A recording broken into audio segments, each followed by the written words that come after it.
नमस्कार दोस्तों, एक बार फिर से आपका स्वागत है हमारे Hindi news channel news 555 days में। दोस्तों, अभी आपने लगभग 12 साल पुराने हत्याकांड ब्रह्मेश्वर हत्याकांड के बारे में ज़रूर सुना होगा।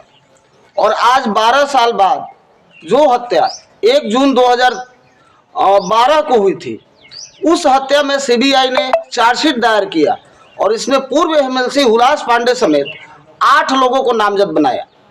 दोस्तों, आपको बताते चलो कि इस घटनाक्रम में एक ऐसा समय था जब पूरा बिहार सुलग गया था और लगभग 1 लाख लोगों की भीड़ मुखिया के हत्याकांड के बाद अंतिम यात्रा में 60 किलोमीटर पैदल चल करके और शामिल हुई थी।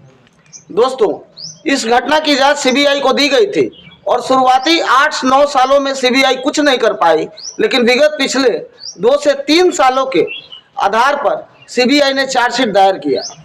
हमने इस घटना के सीबीआई के मुख्य गवाह ओम नारायण जी के बयान को और पूर्व एमएलसी के द्वारा उठाए गए प्रश्नों के उत्तर को आपको दिखा दिया है। अब पूर्व एमएलसी हुलास पांडे जी ने भी पटना में एक कॉन्फ्रेंस की है और प्रेस कॉन्फ्रेंस में उन्होंने सबसे पहले लोक जनशक्ति पार्टी रामविलास अर्थात चिराग पासवान के पार्टी से संसदीय बोर्ड अध्यक्ष पद से उन्होंने इस्तीफा दे दिया है। और उन्होंने ये आरोप लगाया है कि जब भी चुनाव आता है तो लोग तरह तरह से उन्हें डिस्टर्ब करते हैं और तरह तरह से उनके छवि को गलत करने का पूरा प्रयास करते हैं। दोस्तों, आपको बताते चलूं कि इस पूरे घटनाक्रम में ये देखा गया कि आने वाली जो कड़ियां हैं वो एक साथ जुड़ती गई और फाइनली सीबीआई ने एक चार्जशीट दायर किया। आइए हम आपको सबसे पहले पूर्व एमएलसी हुलास पांडे जी के प्रेस कॉन्फ्रेंस को सुनाते हैं कि उन्होंने लोगों से क्या कहा।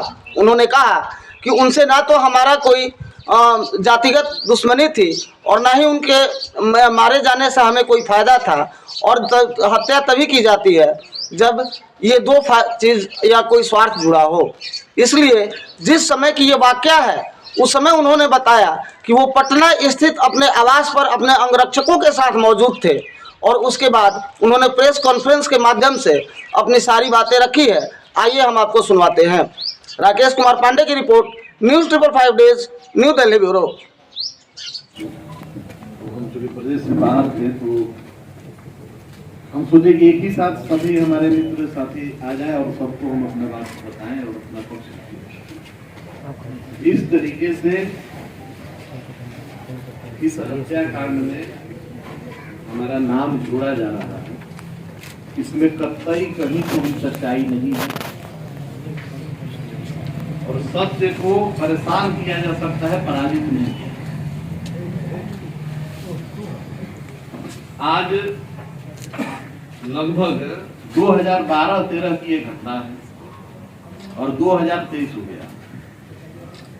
10 वर्षों के बाद हमारे नाम का जोड़ना अपने आप में यह संकेत देता है कि कहीं न कहीं इसमें राजनीतिक षड्यंत्र हुआ। जब जब चुनाव आता है तो ऐसी घटनाओं का जिक्र और चर्चा करके और हमारे माध्यम से हमारे पार्टी को घेरने का प्रयास किया जाए। तो आप सब मीडिया के प्रबुद्ध साथी हैं, आप सब भी बारीकी से अगर अध्ययन करेंगे इस घटनाक्रम का तो आपको भी समझ में आएगा कि हमारे साथ क्या किया जा रहा है, किस तरह की परिस्थिति पैदा की जा रही है और क्यों की जा रही है। सभी पढ़े लिखे हमारे आप साथी हैं, आप लोग भी बारीकी से इस घटना का अगर अध्ययन करेंगे और जो नाम जोड़ा गया है उसके बारे में आप अगर जानेंगे। भोजपुर जिला में जाइए, भोजपुर जिला के प्रत्येक गांव के लोगों से मिलिए, आरा शहर में घूमिए, वहां जाके लोगों से मिलिए तो सच्चाई आपको पता चल जाएगा कि वहां गांव गिराव और शहर के लोग क्या चर्चा कर रहे हैं। अब जो सीबीआई को करना था उन्होंने अपना काम कर दिया और सीबीआई से हमारा कोई विरोध नहीं। सीबीआई में जरूर कुछ ऐसे पदाधिकारी बैठे हैं जिन्होंने हमारे राजनीतिक विरोधी या विरोधी पार्टियों से मिलकर हमारे नाम को जोड़कर हमारी पार्टी को बदनाम करने का काम किए हैं और ऐसा हम होने नहीं देंगे। आप सबों को मैं ये बतला दूं कि मैंने अपना इस्तीफा, मैं संसदीय बोर्ड के अध्यक्ष पद से अपना इस्तीफा अपने वरीय पदाधिकारी हमारे राष्ट्रीय नेता को हमने भेज दिया, ताकि किसी को ये कहने को मौका नहीं मिले कि आरोप पत्र गठित होने के बाद भी अपने पद पर कैसे बने हुए। और ऐसे बिहार की परिस्थिति और देश की परिस्थिति आप लोगों से छुपी हुई नहीं है। कितने लोग मंत्रिमंडल में सुखा बढ़ा रहे हैं, कितने लोग किस पद पर सुखा बढ़ा रहे हैं, लेकिन हमारी नैतिक जिम्मेदारी है, पार्टी हमारी मां के समान है, इसलिए अपने नैतिकता के आधार पर जब आरोप हम पर लगे हैं तो हमने अपना इस्तीफा भेज दिया। बाकी आप लोगों का कुछ प्रश्न होता है, क्या लगता है किसकी साजिश हो सकती है?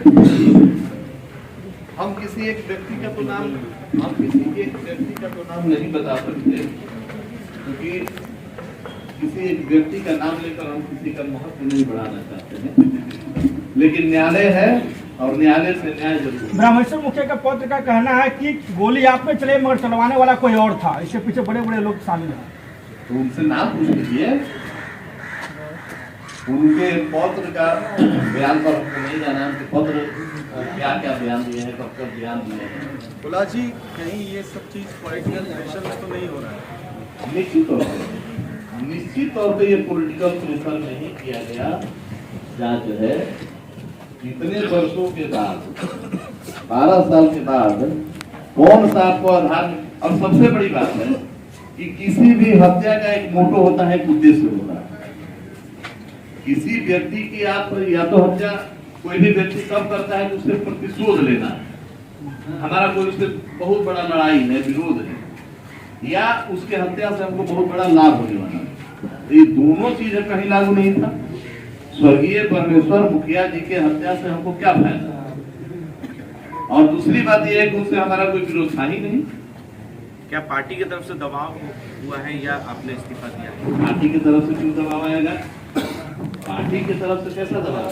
पार्टी के सभी आदमी, वरिष्ठ पदाधिकारी और नेता हमारे साथ हैं और व्यक्तिगत तौर पर भी हमारे साथ। क्या चार्जशीट के खिलाफ क्या न्यायालय की शरण लेंगे आप? निश्चित तौर पे चार्जशीट अभी हुआ है, कोर्ट ने अभी कॉग्नियंस नहीं दी। एक सवाल है, सीबीआई कई दिनों तक, कई साल तक अंधेरे में हाथ मारे, 10 लाख का इसके आदमी लगाया, 2 आदमी इसमें घर बनेगा, इसके आवेदन करेगा, उसको 10 लाख का इनाम देगा, अचानक से फिर आपका नाम आ जाए।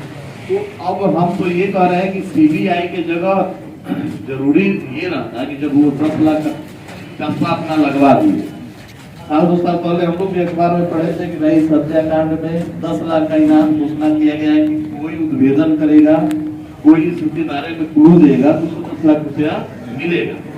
हो सकता है कि 10 लाख रुपए के लालच में भी कोई आदमी खड़ा हो गया, बहुत बेरोजगारी है बिहार में, तो किसी बेरोजगार को हथियार बना लिया गया हो 10 लाख रुपए की लालच में, और उसको माध्यम बना के हमको परेशान किया गया। तो बहुत सारी चीजें हैं। जब आप लोग इस तथ्यों को, इसके जो भी पेपर है, जो भी इसके साक्ष्य है, जब आप लोग अध्ययन करेंगे तो सच्चाई से आप लोग खुद अवगत। सीबीआई पे आरोप लगा रहे हैं आप एनडीए में हैं और एनडीए की सरकार है, तो साजिश कौन कर रहा है, कौन फंसा रहा है? सीबीआई पर हम आरोप नहीं लगा रहे हैं। आप प्रबुद्ध साथी हैं, आपने हमारे वक्तव्य को नहीं सुना। राकेश कुमार पांडे की रिपोर्ट, न्यूज़ 555 न्यूज़,